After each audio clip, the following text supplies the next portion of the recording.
Next আমাদের topic হচ্ছে self organising map. এটা হচ্ছে আমাদের আনসুপারভাইজ লার্নিং এর অংশ।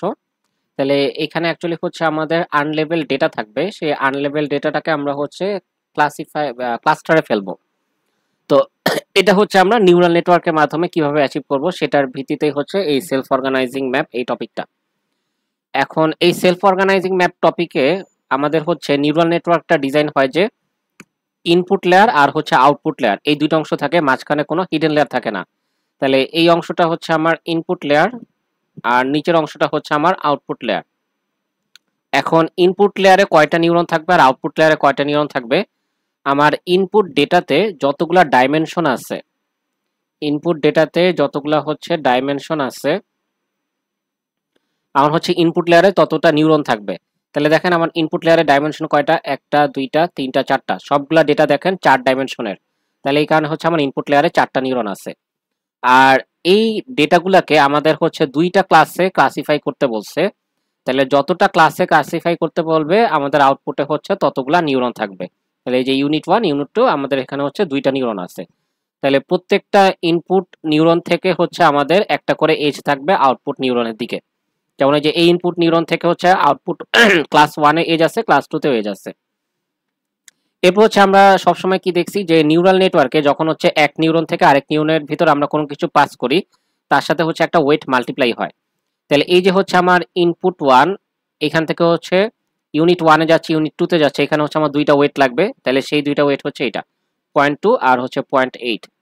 সিমিলারলি হচ্ছে আমার নিউরন ইনপুট 2 যেটা নিউরনের, আমরা এটাকে ধরেন হচ্ছে 1 2 3 4, হ্যাঁ, ইনপুট লেয়ারের হচ্ছে যে সেকেন্ড নিউরনটা, এইখান থেকেও দেখেন হচ্ছে 2টা এজ গেছে, ইউনিট 1 এর দিকে একটা, ইউনিট 2 এর দিকে একটা। তাহলে সেটার জন্য করেসপন্ডিং 2টা ওয়েট হচ্ছে এই 2টা। তাহলে ইনিশিয়ালি হচ্ছে এই ওয়েট ম্যাট্রিক্সটা র্যান্ডমলি ইনিশিয়ালাইজ করা। এরপরে হচ্ছে আমরা এই ওয়েট ম্যাট্রিক্সটাকে আপডেট করব। আর আপডেট করার জন্য আমাদের একটা লার্নিং রেট লাগে, এই লার্নিং রেটের ভ্যালুটা হচ্ছে 0.6। ওকে, তাহলে হচ্ছে আমরা এবার প্রথম ইটারেশনটা দেখি যে ট্রেনিং স্যাম্পল 1 এর জন্য, যেখানে ইনপুটটা কি 1100, এই ট্রেনিং স্যাম্পল 1 এর জন্য আমরা কিভাবে হচ্ছে আউটপুটটা ক্যালকুলেশন করব। তাহলে আউটপুট ক্যালকুলেশনের ক্ষেত্রে আমরা হচ্ছে এখানে ইউক্লিডিয়ান ডিসটেন্স নিতেছি, যে আমাদের এই যে ওয়েট আর হচ্ছে আমাদের এই যে ইনপুট স্যাম্পল, এর ভিতরে হচ্ছে আমরা ইউক্লিডিয়ান ডিসটেন্স বের করব। তাহলে দেখেন এই যে আমাদের প্রথম ইটারেশনে ইনপুট স্যাম্পল হচ্ছে 1100 আর হচ্ছে আমার ওয়েট ম্যাট্রিক্সটা প্রথম ইউনিট 1 এর জন্য, এটা হচ্ছে আমার ইউনিট 1 এর জন্য মানে আউটপুট 1 এর জন্য বা ক্লাস 1 এর জন্য, আর এটা হচ্ছে আমার ইউনিট 2 এর জন্য মানে ক্লাস 2 এর জন্য। তাহলে ইউনিট 1 এর জন্য ডিসটেন্স হচ্ছে কি যে 1 মাইনাস 0.2 হোল স্কয়ার প্লাস হচ্ছে 1 মাইনাস 0.6 হোল স্কয়ার প্লাস হচ্ছে 0 মাইনাস 0.5 হোল স্কয়ার প্লাস হচ্ছে 0 মাইনাস 0.9 হোল স্কয়ার। তাহলে এইগুলো যোগ করলে আমরা হচ্ছে ডিসটেন্স 1 এর বর্গ পাবো আর কি, ইউক্লিডিয়ান ডিসটেন্সের বর্গ। তাহলে এটা হচ্ছে আমার এই স্যাম্পল থেকে ইউনিট 1 এর ডিসটেন্সটা। সিমিলারলি হচ্ছে আমরা ওই সেম স্যাম্পল থেকে ইউনিট 2 এর ডিসটেন্সটা বের করব। স্যাম্পলটা ছিল 1100 আর আমার ওয়েট ম্যাট্রিক্সে হচ্ছে দেখেন ইউনিট 2 এর জন্য ওয়েটগুলো কি কি, 0.8 0.4 0.7 0.3, ওয়েট হচ্ছে 0.8 0.4 0.7 আর হচ্ছে 0.3। তাহলে হচ্ছে আমরা এই ইনপুট স্যাম্পল থেকে এই ওয়েটের ভিতরে হচ্ছে আবার ইউনিট 2 এর জন্য ডিসটেন্সটা বের করতেছি, 1 minus 0.8 whole square 1 minus 0.4 whole square 0 minus 0.7 whole square আর এই 0 মাইনাস 0.3 হোল স্কয়ার।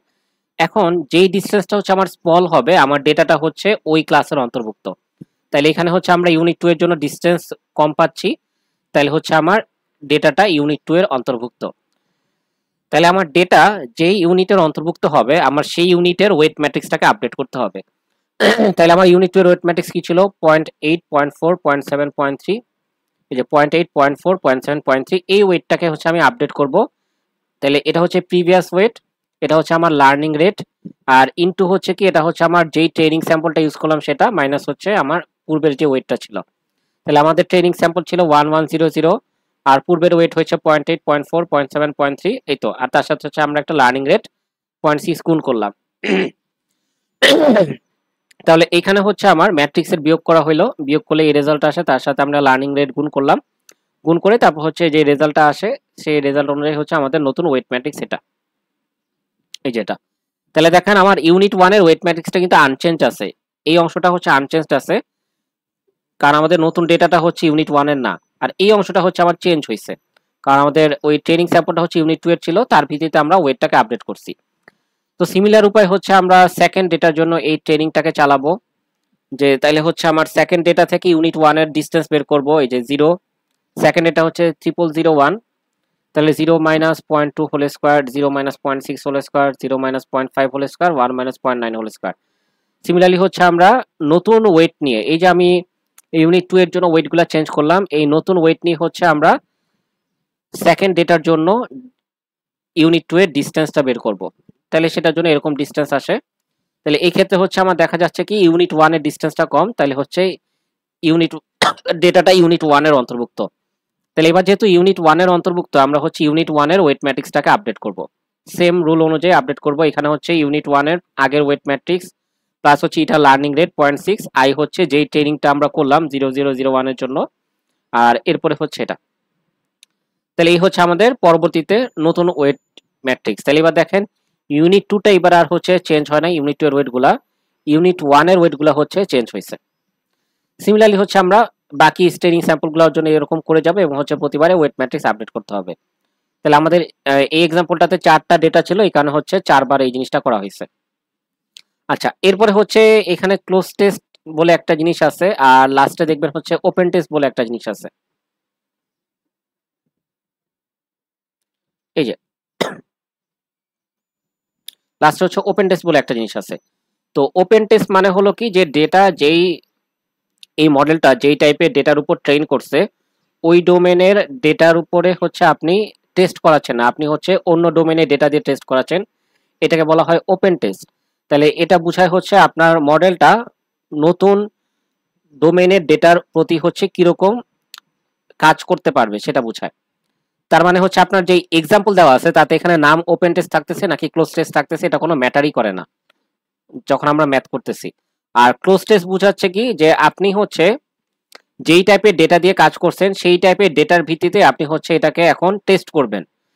যে আপনি দেখেন এই যে 1100 এরকম ডেটা দিয়ে আমরা ট্রেন করছিলাম, কোথায় ইনপুটটা, এই যে দেখেন আমাদের 1100 কিন্তু ট্রেনিং ডেটা ছিল, ঠিক আছে, যেই টাইপের ডেটা দিয়ে ট্রেন করছি সেটার একটা দিয়ে টেস্ট করতেছি। তাহলে হচ্ছে আমার এই মডেলটা কতটুকু মেমোরাইজ করতে পারছে আমার ট্রেনিংটাকে, সেটা জাজ করে হচ্ছে ক্লোজ টেস্ট। আর ওপেন টেস্টে হচ্ছে আমরা যে ডেটাটা নিচ্ছি সেটা হচ্ছে আমার ট্রেনিং এ ছিল না, তাহলে সে বুঝাচ্ছে যে আপনি নতুন একটা ডেটা সেটে যখন এটাকে টেস্ট করবেন তখন সেটা কতটুকু ভালো পারফর্ম করবে, সেটা হচ্ছে ওপেন টেস্ট বোঝাচ্ছে।